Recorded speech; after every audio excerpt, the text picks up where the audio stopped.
So our last problem, number 6, is one that I actually would not recommend using the tiles for. The reason for that is because we have a -3 as our last term, which means that when we are going to do the x, we take 4 times -3, that gives me a -12, and a 4 on the bottom. In order to multiply to a -12, we need to have one positive number and one negative number. And so that makes things a lot more complicated when trying to rearrange the tiles. So if you have a negative as your last term, I actually would not recommend using the tiles. I'd recommend just using the X box method that we did from last year. So, oops, I should have checked for a greatest common factor first, so let's check to make sure there isn't one real quick with these numbers. We have 4, 4, and 3. 4 could be 1 times 4 or 2 times 2, and 3 could be 1 times 3. So if you look at each of these numbers, in fact, the only thing that they would have in common is 1, so we're good there. We don't need to take out a greatest common factor. So then we need to look at what numbers would multiply to -12 and add to 4. Again, we get that -12 from taking the 4 times -3. The numbers that multiply to 12 are 1 times 12, or 2 times 6, or 3 times 4. If we're multiplying to a -12, again, we need to have one positive and one negative. So it could be -1 and 12, -2 and 6, -3 and 4, or it could be 1 and -12, 2 and -6, or 3 and -4. We're looking for ones that would add to 4, so that would be -2 plus 6. -2 plus 6.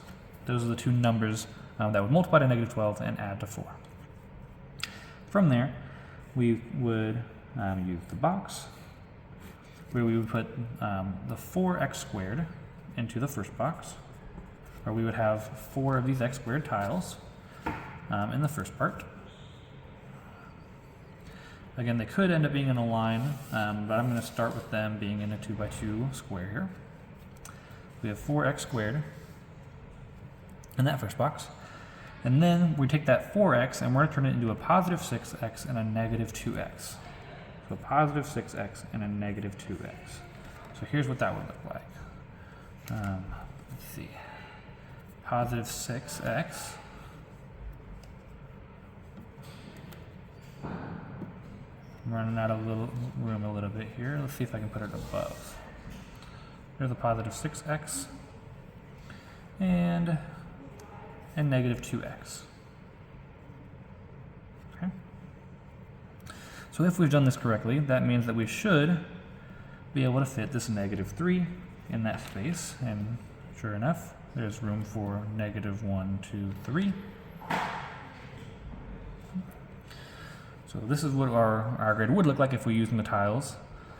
And then we need to see what these terms have in common, the 4x squared and the negative 2x. 4 and 2 would have 2 in common, x squared and x would have x in common, or if you look at using the tiles up above, these x squared, we should have 2 x's. And then above the 6x, we should have 3 1s, which tells me that 6x and -3 would have a positive 3 in common. It told me one of the factors is 2x plus 3.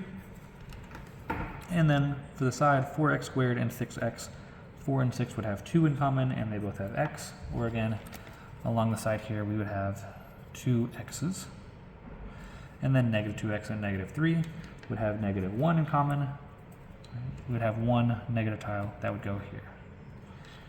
So this would give me 2x minus 1.